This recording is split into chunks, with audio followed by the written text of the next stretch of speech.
نحمده ونصلی علی رسولہ الکریم اما بعد فاعوذ باللہ من الشیطان الرجیم بسم اللہ الرحمن الرحیم ان اللہ لا يستحیی ان یضرب مثلا ما بعودة فما فوقها فاما الذین آمنوا فیعلمون انه الحق من ربهم واما الذین کفروا فیقولون ماذا اراد اللہ بهذا مثلا يضل به كثيرا ويهدي به كثيرا وما يضل به الا الفاسقين صدق اللہ العظیم رب اشرح لي صدری ويسر لي امری واحلل عقدۃ من لسانی یفقهوا قولی آمین یا رب العالمین۔ سورہ البقرہ آیت نمبر 26 سے ہم اپنا مطالعہ شروع کر رہے ہیں۔ اب اللہ تعالیٰ نے ایک اعتراض کا جواب دیا ہے، اور وہ یہ کہ اللہ تعالیٰ نے قرآن حکیم میں مختلف مثالیں باتوں کو سمجھانے کے لیے بیان فرمائیں۔ لوگوں نے اعتراض کیا کہ یہ کیسا قرآن ہے کہ اس میں چھوٹی چھوٹی مثالیں دی جا رہی ہیں اور معمولی سے جانوروں کی بھی مثالیں دی جا رہی ہیں، کہیں مکڑی کی مثال، عنکبوت کی مثال قرآن نے دی ہے، کہیں کوے کا ذکر قرآن نے کیا ہے، تو ایسی بات آخر کیوں ہے؟ اس کا جواب دیا جا رہا ہے کہ انہی مثالوں کے ذریعے سے کچھ لوگوں کو ہدایت مل جاتی ہے، اور جن کے دلوں میں ٹیڑھ ہو وہ گمراہی کی طرف روا دوا ہو جاتے ہیں۔ فرمایا کہ ان اللہ لا یستحیی، بے شک اللہ تعالیٰ اس بات سے جھجک محسوس نہیں فرماتا، ان یضرب مثلا، کہ وہ کوئی مثال بیان کرے، ما بعودۃ فما فوقها، جو مچھر جیسی ہو یا اس سے بھی زیادہ حقیر۔ فاما الذین آمنوا، پس وہ لوگ جو ایمان لائے، فیعلمون انہ الحق من ربہم، تو وہ جانتے ہیں کہ وہ ان کے رب کی طرف سے حق ہے۔ واما الذین کفروا، اور جن لوگوں نے کفر کیا، فیقولون، پس وہ پوچھتے ہیں، ماذا اراد اللہ بہذا مثلا، اللہ نے اس مثال سے کیا ارادہ فرمایا ہے؟ اب یہ بات اللہ نے واضح فرما دی، ایک ہی مثال کتنی ہی معمولی بظاہر کیوں نہ ہو، ایمان لانے والوں کے لیے وہ ایمان میں اضافے کا ذریعہ بنتی، لیکن جن کے دلوں میں ٹیڑھ ہو، ہٹ دھرمی آ جائے، حق کی مخالفت پر وہ کمر بستہ ہو جائیں، یہی ایک مثال ان کے کفر میں اضافے کا ذریعہ بن جاتی ہے۔ اسی بات کو اللہ نے آگے واضح فرمایا، یضل بہ کثیرا، اللہ اس سے بہت سے لوگوں کو گمراہ فرماتا ہے، ویہدی بہ کثیرا، اور اس سے بہت سے لوگوں کو ہدایت عطا فرماتا ہے۔ یہ ایک ہی مثال، اور قرآن کی پھر چند مثالیں یہ گمراہی کا ذریعہ بھی بن سکتی ہیں، یہ ہدایت کا ذریعہ بھی بن سکتی ہیں۔ یہاں اللہ تعالیٰ نے دونوں باتیں ارشاد فرمائی، اللہ گمراہ بھی فرماتا ہے، اللہ ہدایت بھی دیتا ہے، اور یہ بات ہم پڑھ آئے ہیں سورہ البقرہ آیت نمبر 6 کی روشنی میں کہ اللہ کا قانون ہدایت یہ ہے، جو جس طرف چلنا چاہے گا اسی راستے کی توفیق اس کو عطا فرما دی جاتی ہے اللہ کی طرف سے۔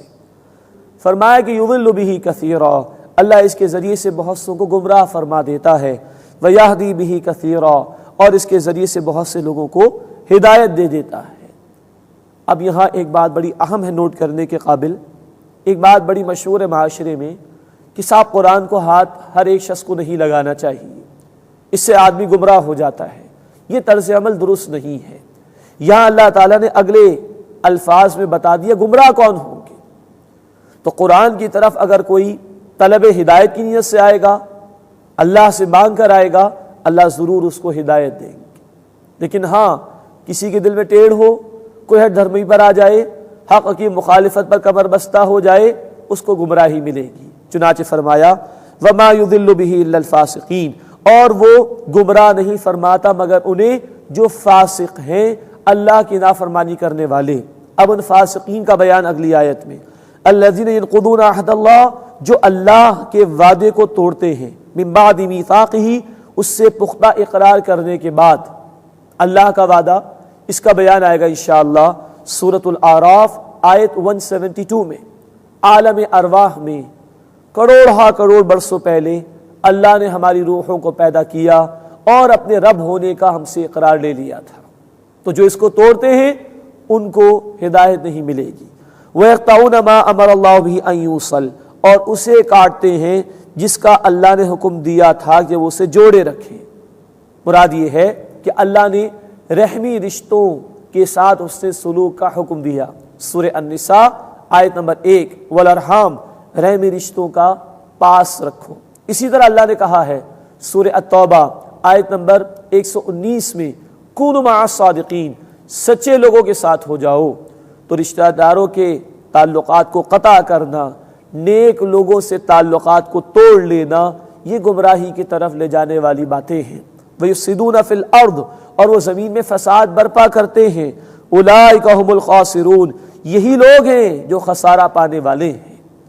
اللہ تعالیٰ نے خود یہ بات ارشاد فرما دی اس مقام پر کہ جو اللہ کے حقوق کو پامال کرے، اللہ سے کیے گئے وعدے کو توڑے، جو بندوں کے حقوق کو پامال کرے، رشتوں کو قطع کرے، کاٹ دے، نیک بندوں سے تعلقات استوار نہ رکھے، انہیں اللہ گمراہ فرمائے گا، اس قرآن کے ذریعے سے فرما دے گا گمراہ۔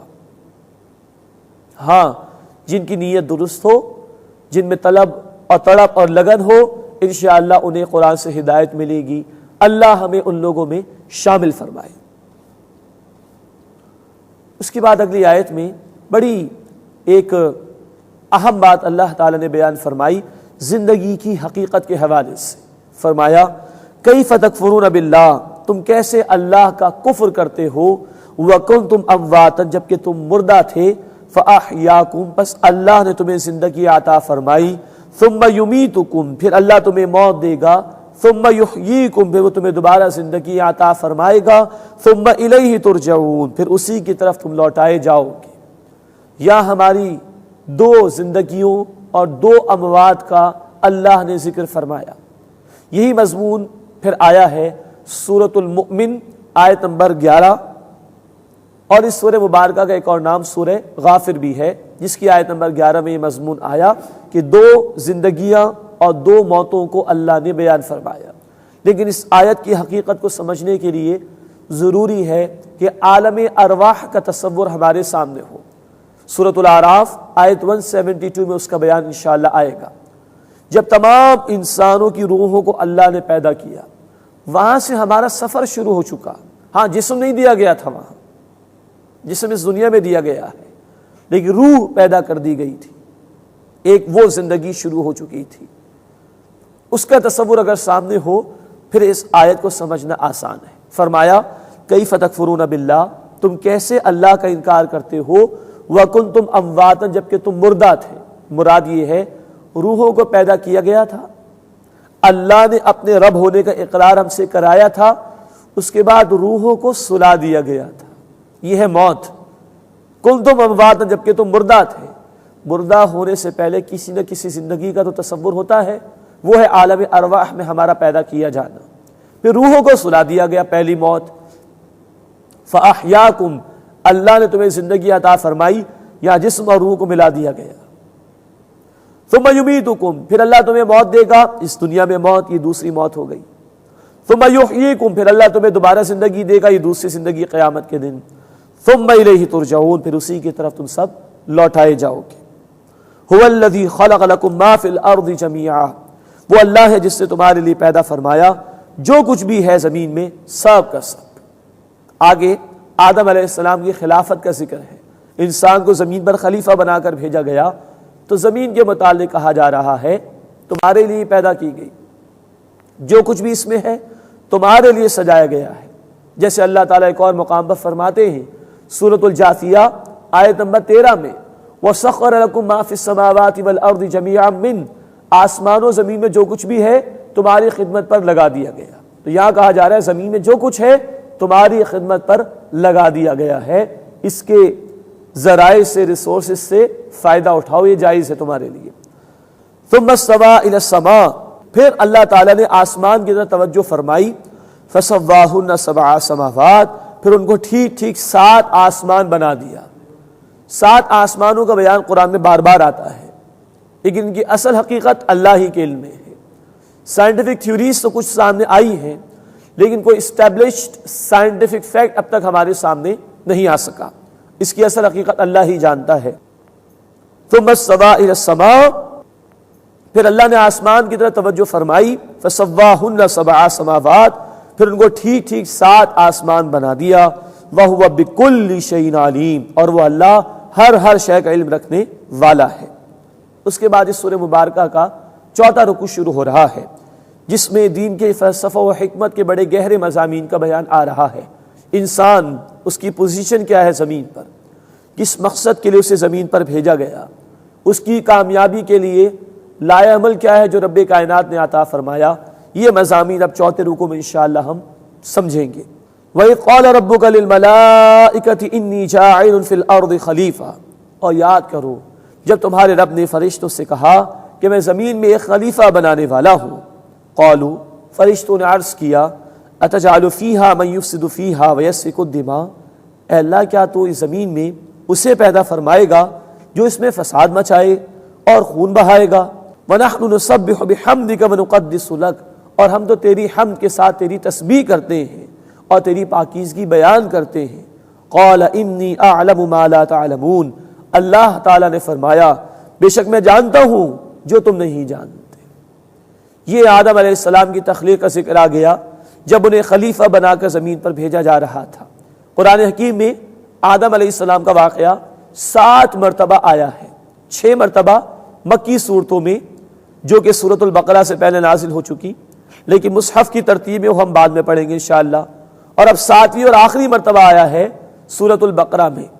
تو گویا اس واقعے کی مزید تفاصیل ہمیں ملیں گی انشاءاللہ تعالی مکی صورتوں میں 6 مرتبہ۔ تو یہاں آدم علیہ السلام اور گویا انسان کی تخلیق کا ذکر بھی اور اس کی اس پوزیشن کا ذکر بھی کہ وہ خلیفہ بنا کر زمین پر بھیجا جا رہا ہے۔ اسی موقع پر اللہ تعالیٰ نے فرشتوں کو حکم دیا کہ وہ آدم علیہ السلام کو سجدہ کریں۔ یہ ذکر آگے چل کر انشاءاللہ ہم پڑھیں گے، لیکن جب تخلیق ہوئی آدم علیہ السلام کی تو فرشتوں نے ایک خدشہ ظاہر کیا کہ اللہ یہ زمین میں فساد تو نہیں مچائے گا، کیونکہ انہیں اندازہ تھا فرشتوں کو، یہ رائے مفسرین نے بیان کی ہے کہ جنات کی تخلیق انسانوں سے پہلے ہو چکی تھی اور ان کو اللہ نے اختیار دیا تھا نیکی بدی دونوں کا، انہوں نے اختیار کا مس یوز کیا اور زمین میں فساد مچایا تھا۔ تو فرشتوں نے خدشہ سمجھنے کے لیے ظاہر کیا کہ اللہ جس مخلوق کو آپ پیدا کر رہے ہیں انسان کو، کہیں ایسا تو نہیں کہ زمین میں خون ریزی کرے فساد مچائے۔ اور امکان اس بات کا بھی ہے کہ ایک تمنا شاید فرشتوں کے دل میں بھی ہو کہ کچھ ہماری طرف بھی التفات ہو جائے، ہم بھی آپ کی تسبیح کرتے ہیں، حمد کرتے ہیں، آپ کی پاکیزگی بیان کرتے ہیں۔ اللہ نے فرمایا کہ انی اعلم ما لا تعلمون، بے شک جو کچھ میں جانتا ہوں تم نہیں جانتے۔ فرمایا اس کے بعد وعلم آدم الاسماء کلھا، اور اللہ تعالیٰ نے آدم علیہ السلام کو تمام چیزوں کے نام سکھا دیے۔ یہ ہے علم الاسماء، ایکوائرڈ نالج، وہ علم جو انسان اپنی محنت سے حاصل کر لیتا ہے، technology, scientific research and so on, دنیا کے وسائل سے فائدہ کیسے اٹھانا ہے یہ انسان غور و فکر کر کے یہ صلاحیت حاصل کر سکتا ہے۔ اس کو علم الاسماء یعنی ایکوائرڈ نالج کہا جاتا ہے۔ خلافت کے نظام کے قیام کے لیے اس کا علم ہونا بھی ضروری ہے۔ وعلم آدم الاسماء کلھا، اور اللہ تعالیٰ نے آدم علیہ السلام کو تمام چیزوں کے نام سکھائے۔ ثم عرضهم على الملائکہ، پھر انہیں فرشتوں کے سامنے پیش کیا۔ فقال انبئونی باسماء هؤلاء ان کنتم صادقین، کہا کہ مجھے ان کے نام بتاؤ اگر تم سچے ہو، اگر تمہارے ذہن میں کوئی خدشہ ہے یا کوئی خواہش ہے خلافت کے حوالے سے تو یہ بتاؤ ان چیزوں کے نام کیا کیا ہیں۔ فرشتوں کو اپنی حیثیت معلوم تھی، انہوں نے فوراً عرض کیا، قالوا، عرض کیا، سبحانک، اے اللہ تو پاک ہے، لا علم لنا الا ما علمتنا، ہمیں تو کوئی علم حاصل نہیں سوائے اس کے جو تو نے ہمیں سکھا دیا، جو تو نے ہمیں عطا کیا ہمیں اتنا ہی ہے، ان چیزوں کے نام تو ہمیں نہیں پتا۔ تو اپنی کمزوری کا اعتراف کر لیا۔ انک انت العلیم الحکیم، بے شک تو ہی خوب علم رکھنے والا، حکمت والا ہے، تیری حکمت، تیرا ہی فیصلہ، تو ہی جاننے والا ہے کس کو کیا منصب دینا ہے، اے اللہ تو ہی بہتر سمجھتا ہے۔ قال یا آدم انبئہم باسمائہم، اللہ تعالیٰ نے فرمایا کہ اے آدم ان چیزوں کے نام بتا دو۔ وہ علم اللہ نے دیا تھا آدم علیہ السلام کو، اور آج نسل انسانی کے ذریعے سے اس کا ظہور تو ہو رہا ہے، نئی نئی ایجادات، یہ سارا علم پوٹینشیلی آدم علیہ السلام کو دے دیا گیا تھا۔ فلما انباہم باسمائہم، تو جب آدم علیہ السلام نے ان کے نام بتا دیے، قال الم اقل لکم، اللہ تعالیٰ نے فرمایا کیا میں نے تم سے کہا نہیں تھا، انی اعلم غیب السماوات والارض، بے شک میں جانتا ہوں آسمانوں اور زمین یعنی کل کائنات کے غیب کو، وَأَعْلَمُ مَا تُبْدُونَ وَمَا كُنْتُمْ تَكْتُمُونَ، اور میں جانتا ہوں جو کچھ تم ظاہر کرتے ہو اور جو کچھ تم چھپاتے ہو۔ اے فرشتوں، کیا تمہارے ارادے تھے یا کیا خدشات تھے، ان سب کو میں جانتا ہوں۔ یہ دیکھو تمہارے سامنے نمونہ آ گیا کہ جس ہستی کو میں خلیفہ بنا کر بھیج رہا ہوں، اس کو اکیوبڈ کر کے بھیج رہا ہوں، اس کو میں نے صلاحیت بھی اس خلافت کے نظام کے لیے عطا فرمائی ہے۔ وَإِذْ قُلْنَا لِلْمَلَائِكَةِ اسْجُدُوا لِآدَمَ فَسَجَدُوا إِلَّا إِبْلِيسَ، اور یاد کرو جب ہم نے فرشتوں کو کہا کہ تم سب آدم کو سجدہ کرو تو سب نے سجدہ کیا سوائے ابلیس کے، ابا، اس نے انکار کیا، واستکبر، اور تکبر کیا، وَكَانَ مِنَ الْكَافِرِينَ، اور وہ کفار میں سے ہو گیا۔ یہاں قرآن نے بتایا کہ تمام فرشتوں نے سجدہ کیا سوائے ابلیس کے۔ بظاہر ترجمہ سن کر محسوس ہوتا ہے کہ ابلیس فرشتوں میں سے تھا، حالانکہ بات ایسی نہیں، بلکہ بات یہ ہے وہ جنات میں سے تھا۔ یہ واقعہ جیسے کہ عرض کیا گیا قرآن میں 7 مرتبہ آیا ہے، واحد ایک مقام پر اللہ نے اس کی وضاحت فرمائی۔ سورۃ الکہف آیت نمبر 50 میں کان من الجن، یہ ابلیس جنات میں سے تھا، ففسق عن امر ربہ، تو اس نے اپنے رب کے حکم کی نافرمانی کی، تو یہ فرشتوں میں سے نہیں تھا۔ ہاں حکم فرشتوں کے لیے تھا، یہ عزازیل اس کا نام تھا، پہلے بڑا نیک ہوا کرتا تھا، تو وہاں فرشتوں کی صف میں موجود تھا، حکم اس کے لیے بھی تھا، لیکن اس سے تکبر کیا اور سجدہ کرنے سے انکار کیا اور کفار میں سے ہو گیا۔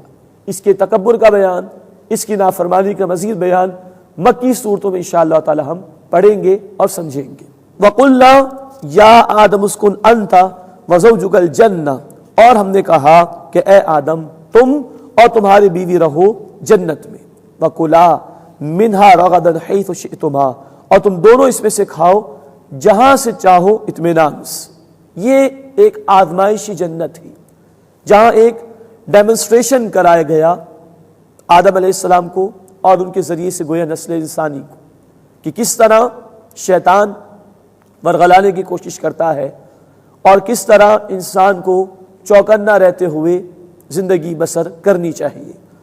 تو کہا کہ اے آدم تم اور تمہاری بیوی جنت میں رہو، وَكُلَا مِنْهَا رَغَدًا حَيْثُ شِئْتُمَا، اور تم دونوں اس میں سے کھاؤ جہاں سے چاہو اطمینان سے، وَلَا تَقْرَبَا هَذِهِ الشَّجَرَةَ، اور اس درخت کے قریب نہ جانا، فَتَكُونَا مِنَ الظَّالِمِينَ، تو تم بے انصاف لوگوں میں سے ہو جاؤ گے۔ اب وہ درخت اللہ ہی کے علم میں ہے کہ وہ کیا تھا، لیکن کوئی درخت تھا جس کے پھل کے کھانے سے منع کر دیا گیا تھا۔ یہ امتحان تھا آدم و حوا علیہ السلام کا، اور اس کے ذریعے سے نسل انسانی کو ایک پیغام اللہ نے دیا کہ اللہ کی نافرمانی سے بچنے کی کوشش کرنا اور شیطان کے ورغلاوے سے بچنے کے لیے محنت کرنا۔ فرمایا کہ وَلَا تَقْرَبَا هَذِهِ الشَّجَرَةَ، اور تم دونوں اس طرح کے قریب نہ جانا، فَتَكُونَا مِنَ الظَّالِمِينَ، تو تم بے انصاف لوگوں میں سے ہو جاؤ گے۔ فَأَذَلَّهُمُ الشَّيْطَانُ عَنْهَا، بھی شیطان نے ان دونوں کو اس سے پھسلا دیا، ورغلانے کی کوشش کی دونوں کو، آدم کو بھی اور حوا کو بھی سلام علیہا وعلیہ الصلاۃ والسلام۔ فَأَخْرَجَهُمَا مِمَّا كَانَا فِيهِ، پھر ان دونوں کو نکلوا دیا اس جگہ سے جہاں وہ دونوں تھے۔ یہاں یہ بات بھی یاد رہے، خطا آدم علیہ السلام سے بھی ہوئی اور حضرت حوا سلام علیہا سے بھی ہوئی، دونوں کا ذکر آیا ہے۔ عیسائیت کا یہ عقیدہ غلط ہے کہ عورت پیدائشی گناہ گار ہے اور معاذ اللہ اس بنیاد پر منحوس ہے، قطعاً نہیں۔ عیسائیت کا یہ عقیدہ غلط ہے کہ حضرت حوا نے آدم کو ورغلانے کی کوشش کی، معاذ اللہ ثم معاذ اللہ، معاذ اللہ ثم معاذ اللہ۔ خطا دونوں سے ہوئی، پھر دونوں کی دعا بھی اللہ نے قبول فرمائی تھی، جس کا بیان اگلی آیت میں انشاءاللہ آئے گا۔ فَأَخْرَجَهُمَا مِمَّا كَانَا فِيهِ، پھر ان دونوں کو نکلوا دیا اس جگہ سے جہاں وہ دونوں تھے۔ وَقُلْنَا اهْبِطُوا بَعْضُكُمْ لِبَعْضٍ عَدُوٌّ، اور ہم نے کہا تم سب اتر جاؤ، تم میں سے بعض کے دشمن ہیں، یعنی شیطان انسان کا دشمن اور انسان بھی ایک دوسرے کے دشمن بن جائیں گے۔ وَلَكُمْ فِي الْأَرْضِ مُسْتَقَرٌّ وَمَتَاعٌ إِلَىٰ حِينٍ، اور تمہارے لیے زمین میں ٹھکانہ ہے اور ایک وقت تک کے لیے سامان زندگی، عارضی طور پر بھیجے جا رہے ہو امتحان کے لیے زمین پر۔ اس کے بعد آدم علیہ السلام کی توبہ کی قبولیت کا بیان آ رہا ہے۔ فتلقى آدم من ربه کلمات فتاب علیہ، پھر آدم علیہ السلام نے اپنے رب سے کچھ کلمات سیکھ لیے تو اللہ نے ان پر نظر کرم فرمائی، یعنی ان کی توبہ قبول فرمائی۔ انہ هو التواب الرحیم، بے شک وہ اللہ خوب توبہ قبول فرمانے والا، مسلسل رحم فرمانے والا ہے۔ اس دعا کے الفاظ قرآن حکیم نے بیان کیے ہیں سورۃ الاعراف آیت نمبر 23 میں، ربنا ظلمنا انفسنا، دونوں نے کہا، آدم علیہ السلام نے بھی اور حوا سلام علیہا نے بھی، ربنا ظلمنا انفسنا، اے ہمارے رب ہم نے اپنی جانوں پر ظلم کیا، وَإِن لَّمْ تَغْفِرْ لَنَا، اور اگر تو نے بخش نہ دیا، وَتَرْحَمْنَا، اور ہم پر رحم نہ فرمایا، لَنَكُونَنَّ مِنَ الْخَاسِرِينَ، تو ہم خسارہ پانے والوں میں سے ہو جائیں گے۔ یہ اللہ کی رحمت، ندامت ہو گئی، توبہ کے الفاظ بھی خود اللہ نے سکھائے اور توبہ قبول بھی فرمائی۔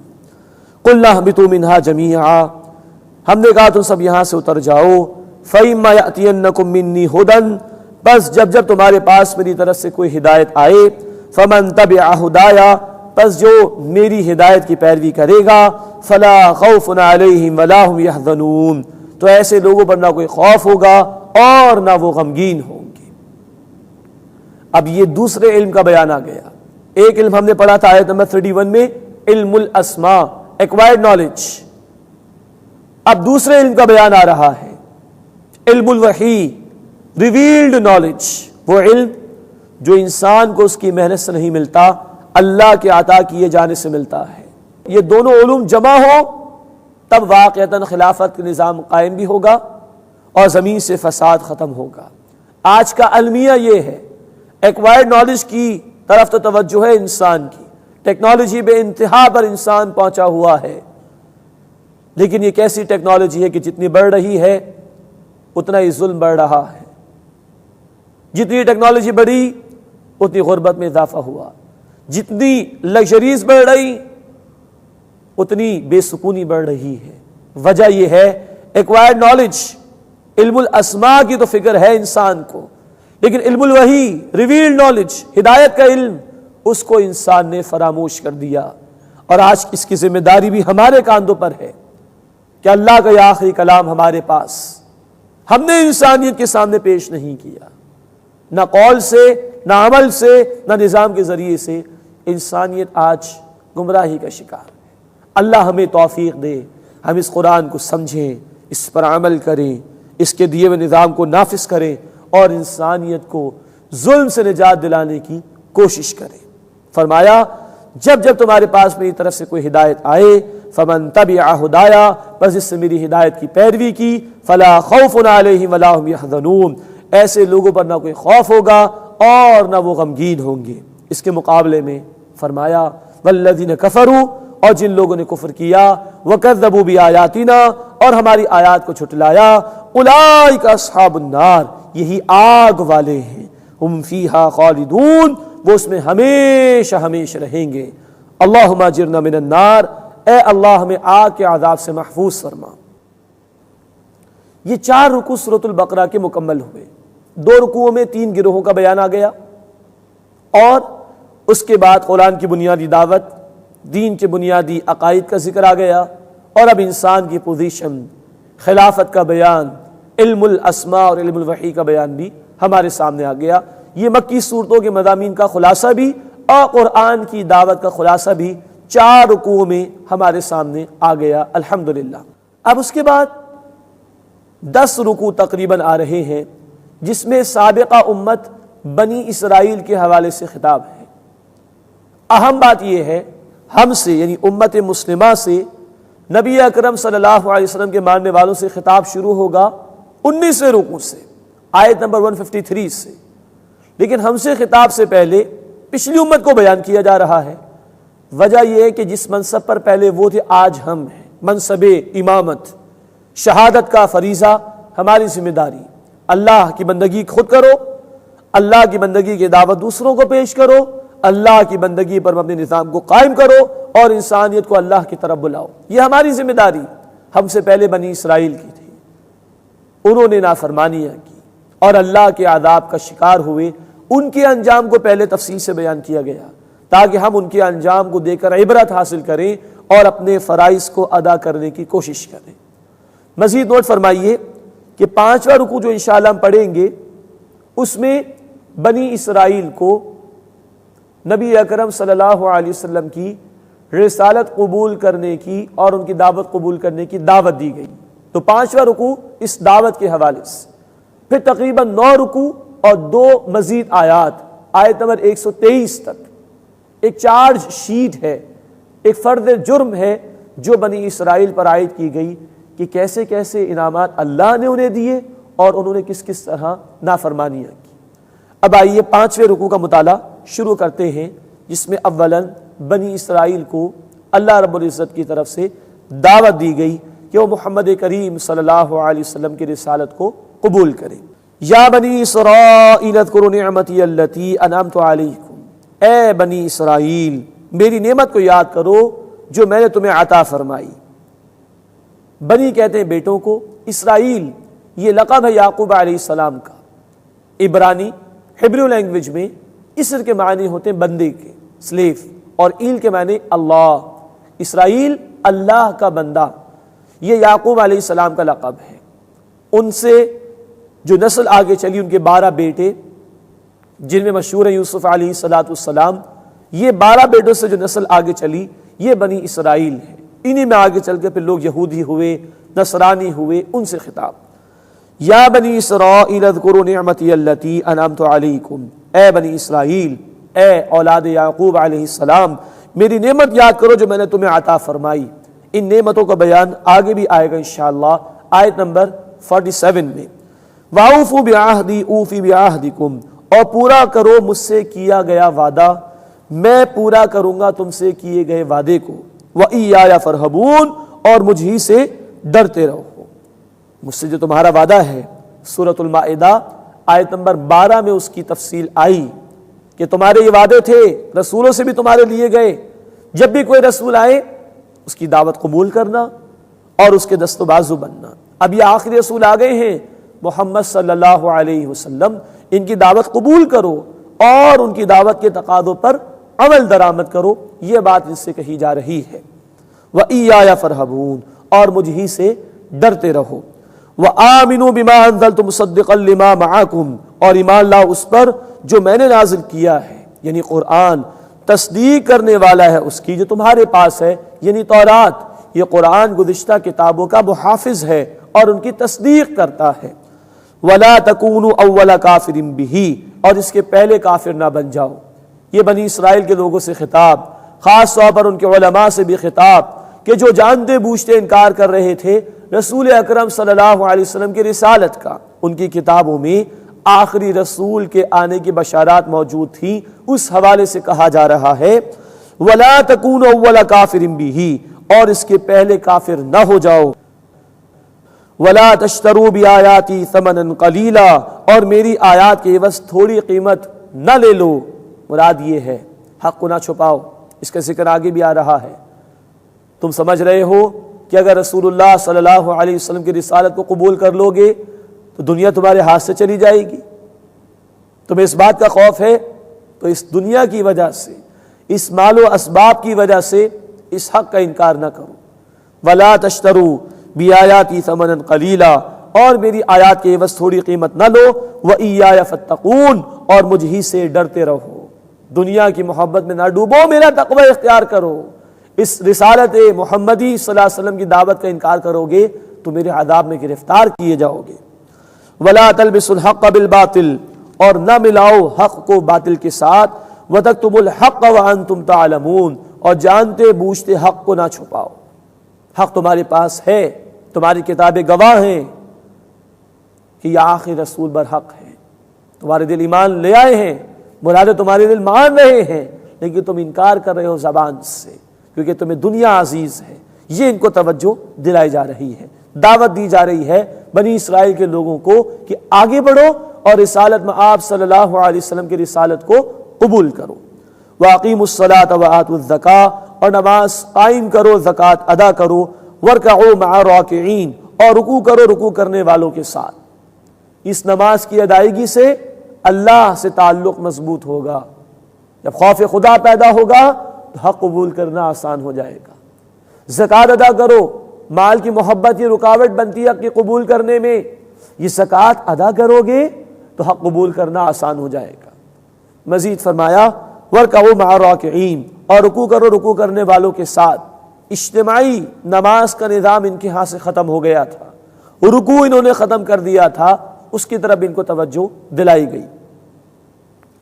أَتَأْمُرُونَ النَّاسَ بِالْبِرِّ، کیا تم لوگوں کو نیکی کا حکم دیتے ہو، وَتَنْسَوْنَ أَنفُسَكُمْ، اور اپنے آپ کو بھول جاتے ہو، وَأَنْتُمْ تَتْلُونَ الْكِتَابَ، حالانکہ تم کتاب پڑھتے ہو، أَفَلَا تَعْقِلُونَ، بس کیا تم عقل سے کام نہیں لیتے؟ یہ بنی اسرائیل کے علماء کو بھی خاص طور پر کہا جا رہا ہے۔ تم بڑا پرچار کرتے ہو، لوگوں نیکی کرو، حق قبول کرو، تو اب اتنا بڑا حق تمہارے پاس آ چکا، تم اسے قبول کیوں نہیں کرتے؟ لوگوں کو نیکی کا حکم دے رہے ہو اور اتنا بڑا حق تمہارے سامنے آیا، خود قبول نہیں کر رہے، یہ طرز عمل درست نہیں ہے۔ جبکہ تم کتاب بھی پڑھتے ہو، کتاب میں آخری رسول صلی اللہ علیہ وسلم کی بشارات موجود ہیں، لیکن تم قبول نہیں کر رہے۔ افلا تعقلون، بس کیا تم عقل سے کام نہیں لیتے؟ یہ آیت بڑی اہم ہے دین کی دعوت کے مرحلے کے اعتبار سے بھی۔ جو شخص بھی دین کی دعوت کا کام کرنا چاہتا ہو، اسے کوشش کرنی چاہیے کہ اس کا عمل بھی درست ہو، دوسروں کو نیکی کی دعوت دی جائے اور خود انسان بے عملی کا شکار ہو تو دعوت میں تاثیر پیدا نہیں ہوگی۔ بلکہ قرآن نے تو کہا سورہ الصف آیت نمبر 2 اور 3 میں، لِمَ تَقُولُونَ مَا لَا تَفْعَلُونَ، کیوں وہ بات کہتے ہو جو تم کرتے نہیں؟ کبر مقتا عند اللہ ان تقولوا ما لا تفعلون، یہ بات اللہ کو انتہائی بیزار کر دینے والی ہے، ناراض کر دینے والی ہے کہ تم وہ بات کہو جو تم کرتے نہیں۔ تو قول اور فعل کے تضاد سے بھی منع کیا جا رہا ہے۔ وَاسْتَعِينُوا بِالصَّبْرِ وَالصَّلَاةِ، اور صبر اور نماز کے ذریعے سے مدد حاصل کر۔ صبر اس کے معنی اپنے آپ کو روکنے کے، روکو اپنے آپ کو دنیا کی محبت سے، مال و اسباب کی محبت سے، یہی چیز رکاوٹ بن رہی ہے حق کی قبولیت میں، اور نماز کے ذریعے سے مدد حاصل کرو۔ یہ نماز دل میں اللہ کا خوف پیدا کرتی، آخرت کی جوابدہی کا احساس پیدا کرتی ہے، تو حق قبول کرنا اور باطل سے ہٹ جانا اور نیکی پر عمل درآمد کرنا آسان ہو جائے گا۔ وَاسْتَعِينُوا بِالصَّبْرِ وَالصَّلَاةِ، اور صبر اور نماز کے ذریعے سے مدد حاصل کرو۔ نوٹ فرما لیجئے کہ جب ہم سے خطاب شروع ہوگا امت مسلمہ سے، آیت 153 سے یہی دو باتیں وہاں پر بھی آئیں گی۔ یا ایھا الذین آمنوا استعینوا بالصبر والصلاۃ، اے وہ لوگوں جو ایمان لائے ہو، صبر اور نماز کے ذریعے سے مدد حاصل کرو۔ یہی حکم بنی اسرائیل کے لوگوں کو یہاں دیا جا رہا ہے۔ واستعینوا بالصبر والصلاۃ، اور صبر و نماز کے ذریعے سے مدد حاصل کرو تو رکاوٹیں دور ہوں گی اور حق کا قبول کرنا آسان ہو جائے گا۔ وَإِنَّهَا لَكَبِيرَةٌ إِلَّا عَلَى الْخَاشِعِينَ، اور وہ ہے بڑی دشوار شے مگر عاجزی اختیار کرنے والوں پر نہیں۔ نماز کا معاملہ ہو یا صبر کا مظاہرہ کرنا ہو، بڑا بھاری عمل ہے، لیکن جو عاجزی اختیار کرنے والے ہوں، اللہ کی طرف رجوع کرنا چاہتے ہوں، ان کے لیے مطالبات بھاری نہیں ہیں۔ مزید فرمایا الذین یظنون انہم ملاقو ربہم، وہ جو اس بات کا لحاظ رکھتے ہیں، انہیں بات یاد رہتی ہے کہ وہ اپنے رب کے سامنے حاضر ہونے والے ہیں، اپنے رب سے ملاقات کرنے والے ہیں، وَأَنَّهُمْ إِلَيْهِ رَاجِعُونَ، اور یہ کہ وہ اس کی طرف لوٹنے والے ہیں۔ تو جن میں آخرت کا عقیدہ پختہ ہوگا، اللہ کی ملاقات جنہیں یاد ہے، اللہ کے حضور حساب کتاب ہونے کا جنہیں یقین ہے، ان کے لیے نماز اور صبر کرنا بھاری نہیں ہے، ان کے لیے عاجزی اختیار کرنا بھاری نہیں ہے، ان کے لیے حق کے راستے میں ڈٹ جانا بھاری نہیں، مشکل نہیں ہے۔ اللہ ہمیں اس کا بھی یقین عطا فرمائے۔ یہ 5واں رکوع مکمل ہوا اور بنی اسرائیل کو دعوت دی گئی کہ وہ رسالت میں آپ صلی اللہ علیہ وسلم کی دعوت کو قبول کر لیں۔ اس کے بعد اب آیت نمبر 47 سے لے کر آیت نمبر 123 تک 9 رکوع اور 2 آیات مزید 15ویں رکوع کی ایک طویل خطاب ہے جو اللہ تعالیٰ کی طرف سے آیا سابقہ امت بنی اسرائیل کے حوالے سے۔ اور جیسا کہ میں عرض کر چکا ہوں کہ اس خطاب کی ہمارے لیے اہمیت یہ ہے کہ یہ امت تھی پہلے امت مسلمہ، اللہ نے اس کو چنا تھا اپنے دین کے کام کے لیے، اور بے شمار نعمتیں دی تھی اللہ نے، وہ نعمتیں جو بعض اعتبارات سے صحابہ کرام رضی اللہ تعالیٰ عنہ مجمعین کو بھی نہیں ملی۔ انہوں نے خالص انسانی سطح پر جد و جہد کی تھی دین کے لیے، اتنی نعمتیں دی گئیں، لیکن ہر مرتبہ نافرمانی، ناشکری، دین سے بغاوت، دین سے دوری، دین سے غداری، تو پھر اللہ کے غضب کا شکار ہوئے۔ ہمارے لیے اس لیے بیان کیا جا رہا ہے کہ ہم اس سے عبرت حاصل کریں اور اپنے عمل کی اصلاح کی کوشش کریں۔ اس کی وجہ یہ ہے کہ اللہ کے رسول صلی اللہ علیہ وسلم نے خود فرمایا تھا جامع ترمذی کی حدیث میں، لَيَأْتِيَنَّ عَلَىٰ أُمَّتِي مَا أَتَىٰ عَلَىٰ بَنِي إِسْرَائِيلَ حَذْوَ النَّعْلِ بِالنَّعْلِ، لازماً میری امت پر وہ حالات آ کر رہیں گے جو بنی اسرائیل پر آئے تھے، بالکل اسی طرح جیسے ایک جوتی دوسرے جوتی کے بالکل مشابہ ہوتی ہے۔ تو ذکر بنی اسرائیل کا، لیکن جب انشاءاللہ مطالعہ کریں گے تو معلوم ہوگا تصویر آج امت مسلمہ کی پیش ہو رہی۔ آج ہم بھی ذلت اور رسوائی کا شکار ہیں، مغلوب ہے دنیا میں، جیسے وہ بنی اسرائیل مغلوب کر دیے گئے تھے۔ اللہ ہمارا حل یہاں تجویز فرما رہے ہیں۔ وہ کیوں مغلوب ہوئے؟ دین کی ذمہ داریوں کو انہوں نے ادا نہیں کیا۔ اب ان کا بیان میرے اور آپ کے لیے، اس امت مسلمہ کے لیے، نبی اکرم صلی اللہ علیہ وسلم کے ماننے والوں کے لیے عبرت کے طور پر پیش کیا جا رہا ہے۔ فرمایا یا بنی اسرائیل، اے بنی اسرائیل، اذکروا نعمتی التی انعمت علیکم، میری نعمت یاد کرو جو میں نے تمہیں عطا فرمائی، وانی فضلتکم علی العالمین، اور میں نے تمہیں تمام جہان والوں پر فضیلت عطا فرمائی۔ یہی الفاظ جب یہ خطاب مکمل ہوگا بنی اسرائیل کے حوالے سے دوبارہ آ جائیں گے آیت نمبر 122 میں انشاءاللہ تعالی۔ جہان والوں پر فضیلت دی، اللہ نے بہت کچھ اس قوم کو عطا کیا، تورات، زبور، انجیل انہی کو عطا کی گئی۔ اسی طرح 4000 انبیاء انہی کے درمیان آئے، 1400 برس تک نبوت کا سلسلہ ان کے درمیان جاری رہا۔ یہ جب امت بنے تھے، موسیٰ علیہ السلام جیسے رسول ان کے رسول تھے، ان کے آخری رسول عیسیٰ علیہ السلام۔ جناب طالوت کی بادشاہت ان کو دی گئی، عظیم بادشاہت، پھر داؤد علیہ السلام کی بادشاہت، سلیمان علیہ السلام کی بادشاہت ان کو دی گئی۔ اتنی نعمتیں اللہ کی، اور مزید نعمتوں کا بیان آگے آئے گا انشاءاللہ۔ لیکن جب اللہ کے دین سے بغاوت کی تو ہم پڑھ لیں گے انشاءاللہ آیت 61 میں کہ ذلت اور محتاجی ان پر تھوپ دی گئی۔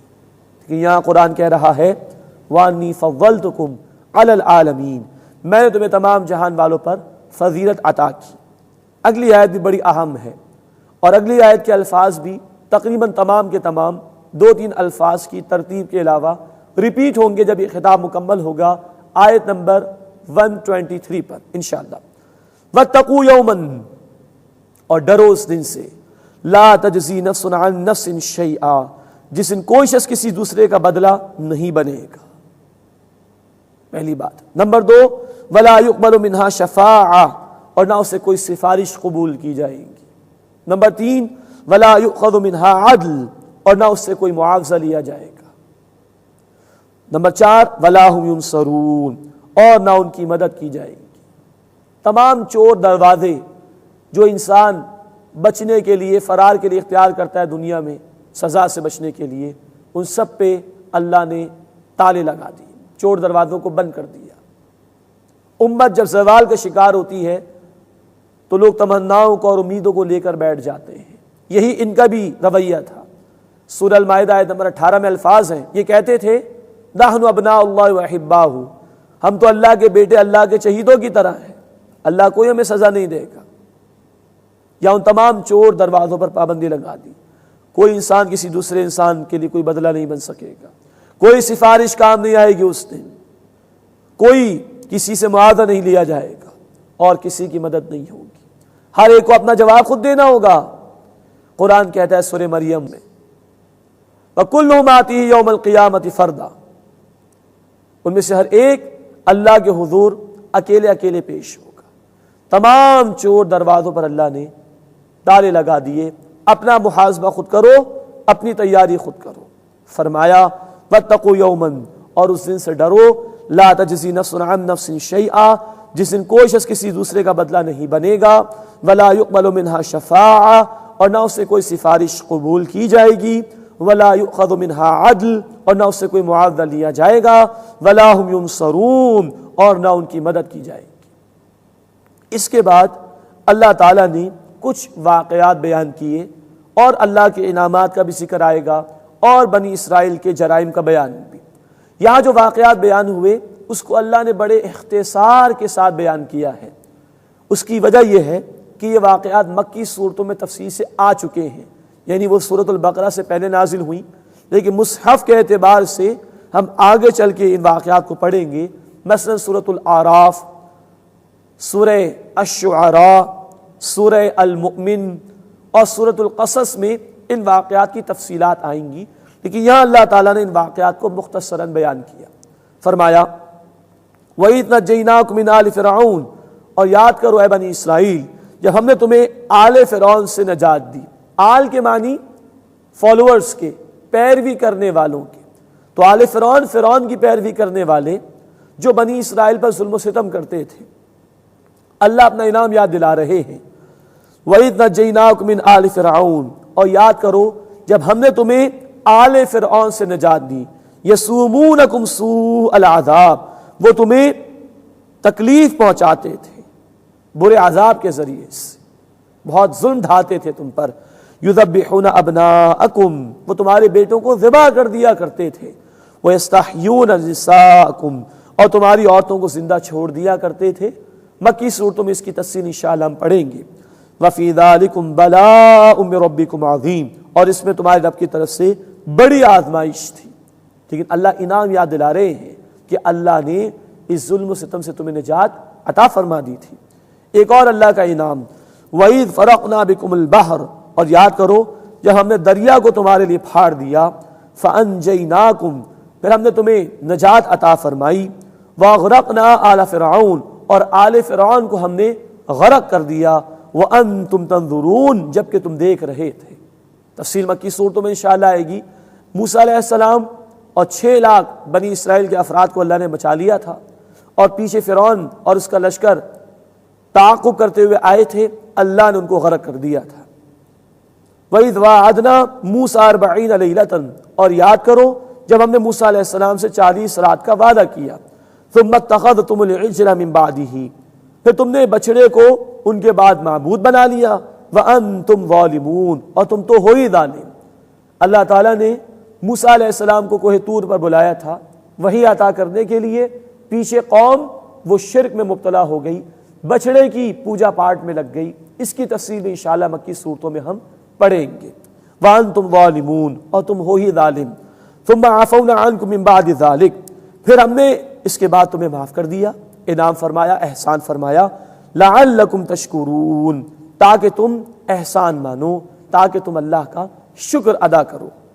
وَإِذْ آتَيْنَا مُوسَى الْكِتَابَ وَالْفُرْقَانَ، اور یاد کرو ہم نے موسیٰ علیہ السلام کو کتاب عطا کی، یعنی فرقان۔ یہ تورات تھی جو موسیٰ علیہ السلام کو عطا کی گئی، اور وہ فرقان بھی تھی۔ فرقان فرق کر دینے والی شے جو حق اور باطل میں تمیز کر دے۔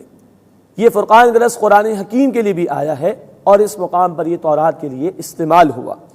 وَإِذْ آتَيْنَا مُوسَى الْكِتَابَ وَالْفُرْقَانَ، اور یاد کرو جب ہم نے موسیٰ علیہ السلام کو کتاب عطا فرمائی، یعنی فرقان، جس میں جدا جدا احکام بھی تھے، اور یہ کتاب حق اور باطل میں فرق کر دینے والی تھی۔ لَعَلَّكُمْ تَهْتَدُونَ، تاکہ تم ہدایت پا سکو۔ یہ کتاب اس لیے عطا کی گئی تھی کہ اس سے ہدایت حاصل کی جائے۔ آج ہمارے پاس قرآن ہے، یہ بھی فرقان ہے، اللہ کا آخری ہدایت نامہ ہے، یہ کرائیٹیرین ہے اب ہمارے پاس۔ اس کی بنیاد پر ہم جج کر سکتے ہیں کیا حق ہے اور کیا باطل ہے۔ اللہ ہمیں اپنی اس کتاب کو سمجھنے کی اور اس کے تقاضوں پر عمل کرنے کی توفیق عطا فرمائے، آمین یا رب العالمین۔ وآخر دعوانا ان الحمد للہ رب العالمین۔